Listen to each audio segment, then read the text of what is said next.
So I don't think there's anything inherently wrong with static stretching before your training.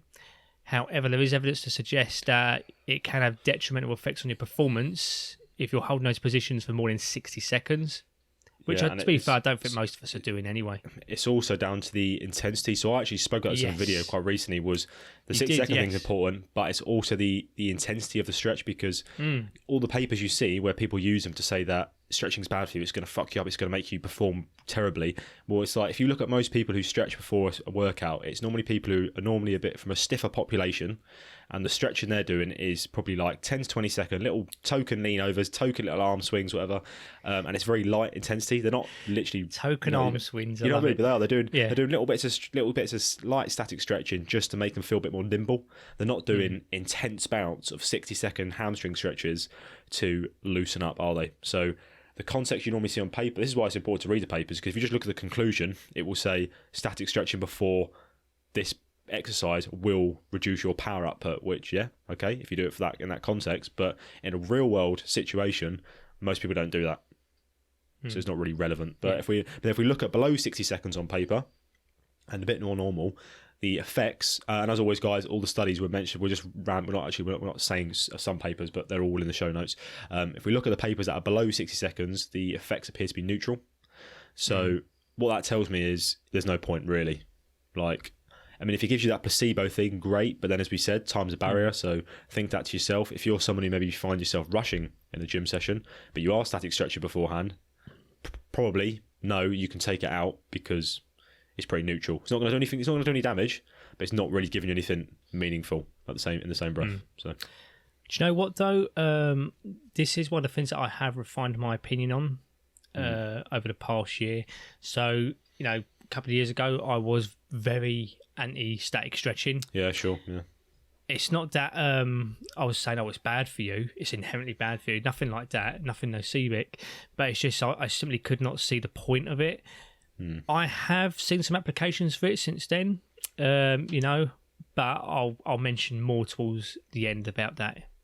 Yeah. But yeah, for now, while there is data to say that static stretching beforehand can be bad for you in terms of power output, just know, I think it reminds me straight away, actually, Tom, of something we spoke about last week with Reedy McGregor about humans not being textbooks, and that a lot of things get blown out of proportion in terms of like papers will be done on populations of certain contexts and people run away with their conclusions.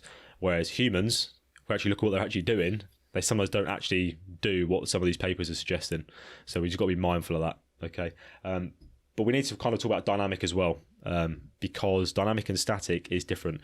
I know you gave us a nice little definition of static earlier, Tom. Do you want to give us a little summary of what dynamic is as well? Dynamic stretching is a bit of a weird one because it's simply just like stretching the muscle via movement.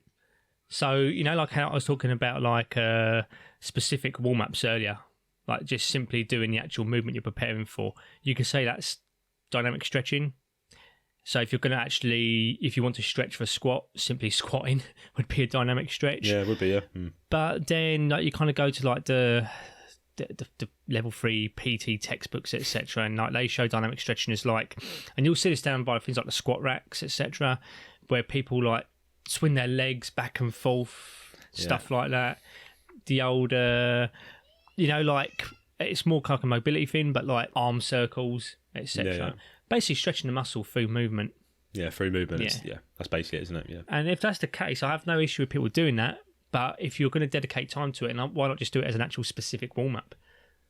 So make the dynamic stretch squatting, or hinging, or pressing, or pulling. I think there's that grey area, isn't there, between like your definition of dynamic? Because for some people, doing what you're saying there, so just doing some air squats before they do a squat session, could be classed as they could think that's dynamic stretching.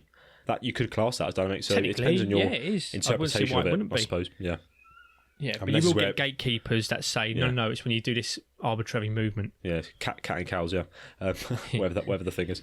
But if we do look on paper again, Tom, so it does appear that dynamic stretching is beneficial to increasing acute range of motion, strength, and muscle stiffness. So there is potential there, and on paper there doesn't appear to be any downsides to it. Yeah. So what that's kind of telling me from looking at sort of summarising the data is, I mean, I won't kick the arse out of it and do a 30 minutes dynamic stretching flow where you're just like all over the place with bands and you know. I see it often. Yeah, fact. I see it often. Just doing dynamic stretching I don't want to make fun of those people, but no. There are. See, being time. a gym manager and having access to CCTV, you know, and seeing the same people over and over again. I've seen people come into gym and they're fucking around on foam rollers and dynamic stretching for like 20 minutes. Then they come in, do a couple of sets of one exercise and they bugger off home. No, look, there's nothing inherently wrong with that, but it does make me see that the elitist in me, it does think you could probably get like some more bang for your buck just by warming up the empty barbell, doing your bench press, then cracking with something else. I think if you're going to do it, because there are, I mean, the important thing to note from that data is the acute range of motion, because for some movements, for example, like a front squat, having that increase, you know, that acute increase in range of motion could be beneficial. Yeah. So if we're looking at dynamic stretching, I'd say maybe like 5 minutes before your session, specific. So if you're doing front squat, 5 minutes spent on that front rack position, maybe, or maybe some ankle stuff if that's where you're limited on your range of motion, but just 5 minutes really honing in on the areas that you need to work on, and no more really, and then just get yourself on the barbell, and then you will start to loosen up anyway. So this is where like context comes into it, you know, but yeah, I totally agree with you. With like a front squat, it's kind of like, especially if you're one of those where your elbows go really high up on the squat rack, so on the front squat, but when you first get onto the bar, you know, it takes a while for you to get into that position, or it's a bit tight feeling at first. Yeah, like maybe in that case, it might be good to kind of like have a little roll if you want to, or a little static stretch, etc. And then kind of as you start to front squat anyway, you can get your elbows in that high position, and you'll naturally build up the flexibility for that anyway, just for doing the movement. But I understand some people might struggle off the get-go to do that.